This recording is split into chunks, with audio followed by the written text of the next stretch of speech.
And welcome to today's Rowdy.com Big Three, talking NASCAR, talking a Bristol Sweep, Buzz Cutler. I'm Get Bassmaster. out the broom, Kyle Busch. Probably isn't going to happen at any other track. Bristol's just sets up perfectly for him. He almost did it at Auto Club Speedway. Well, here's Kyle Busch on the Bristol Sweep. You know, real appreciative of what was able to happen tonight. You know, it's pretty special, and I feel a lot about how this team has worked so much through the past few weeks to try to get ourselves back on track. And coming to Bristol, you could say, yeah, well, you know, we're supposed to run well here, but you know, it's still. It's cool to be able to put it all together in a complete weekend. You know, Bess, I was trying to put this in perspective, get a little point of reference, because whenever anything happens for the first time, you want to quantify it by comparing it with something a little bit more known. So I was like, a weekend sweep in baseball, no, that's one team versus one team. And that's very, very common. Yeah, the Kentucky Derby, no, because that's over a series of months. You mean Triple Crown?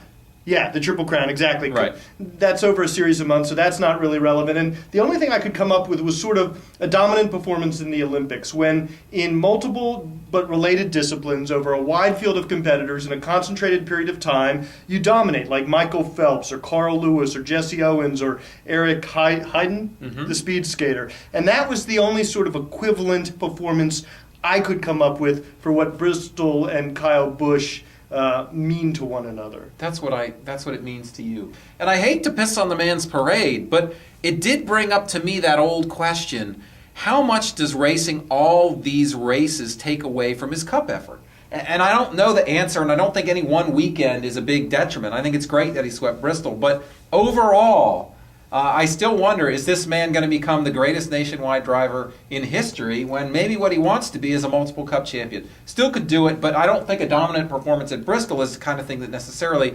translates to the tracks we're going to see in the chase. So I think this jury is still out on whether Kyle Busch is a legit title contender this year. Now, what happened in terms of the chase picture was kind of interesting. Mark Martin was nowhere to be seen. Jamie McMurray jumped over him, and now he's only about 100 points behind Clint Bowyer with 2 races left before New Hampshire. Here's Jamie McMurray on his chase hopes. It certainly is a better position to be in right now for us, because there's only one person that we have to pass. When you have 3 or 4 in between you, you have to hope all of them have something bad happen to them. So, you know what was amazing to me in this race is pretty much all the guys trying to defend their chase position, or the guys on the outside with even a long shot chance to get in, stepped up, except for one. And I hate to say it, and that was Mark Martin. You look at the finishing results, and you had, Rudiman in second, McMurray in third, Clint Bowyer in fourth. You had Casey Kane, I think, was in fifth. You had Ryan Newman up there. You had Jeff Gordon up there. You had Greg Biffle up there, Matt Kenseth up there. All these guys trying to get into the chase or trying to hang on to their spot in the chase had pretty solid races. Mark Martin just didn't, and I think Atlanta is sort of his last best hope. Jamie McMurray now in 13th. He's the guy 100 points out. And, you know, with a little bad luck on Clint Bowyer's part, he could be right back in the mix, too. I actually think Mark Martin's last best hope is dead and gone. I think it was Bristol. I think 100 points. I mean, Atlanta is Mark's kind of track. He's going to need some help. I think that's pretty clear. And even if he were to somehow pass Clint Bowyer and McMurray and hold on to the 12th spot headed to Richmond, it's not clear to me he'd be able to hold on to that thing. Well, that's what I was going to say. Looking ahead to Richmond, which is Clint Bowyer's, perhaps Clint Bowyer's strongest track, one of maybe the best. Richmond or New Hampshire, it seems to me that nobody right now chasing Clint Bowyer really should get their hopes up. I mean, Richmond is the last race before the chase, and if Clint Bowyer has to turn in a good Richmond performance, you certainly think he's capable. If Clint Bowyer doesn't have problems, I think he's, as I've said for weeks, I think he's the number 12 guy, or certainly going to be in the chase. Speaking of having problems, shall we talk about this Jimmy Johnson, Juan Pablo Montoya incident?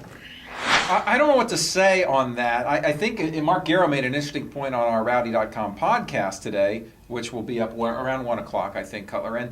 And the point he made was, hey, guys sense there's a little blood in the water here with Jimmy, and they're not cutting him as much slack anymore. Well, and I think Juan Pablo basically said that in his frustration on the radio. He said, Jimmy always expects us to lift on restarts, and I'm tired of doing it, and it just pisses me off. And maybe Jimmy Johnson has sort of been like Michael Jordan, getting the benefit of the doubt from the refs. He's been getting the benefit of the doubt from his fellow drivers. And with his newfound vulnerability, they're just not going there anymore. He's so vulnerable. Honestly, though, when you look at the replay, and Jimmy said it, it's hard for me to dispute what he said. He's like, man, I thought I gave him enough room. Didn't it look to you like it was like, doink? I mean, Didn't it look to you like Juan kind of took a little left into Jimmy? It didn't strike me Didn't it look to you like that? blatant. I don't think it was that blatant, but I haven't rewatched it since the race Saturday night, but I don't remember it being that blatant, like he just turned the wheel to the left. I don't know, man. I mean, I don't think Juan has anything against Jimmy, and Jimmy's like, I don't think he would dump me on purpose. I think it was an You never know what's isolated- happening in the race car. But, all right, that's been your Reddit.com Big Three for today. For Buzz Cutler, I'm Bassmasters. We'll be back tomorrow to talk about more stuff from Bristol, more stuff in NASCAR, more stuff in the chase. Do join us at Reddit.com if you've got a moment. We'd love to see you, wouldn't we? Oh, yes. Mm-hmm. Please. Because we're lovers. We care. We're not. No. Not. No. No. Lovers out this way. Never mind.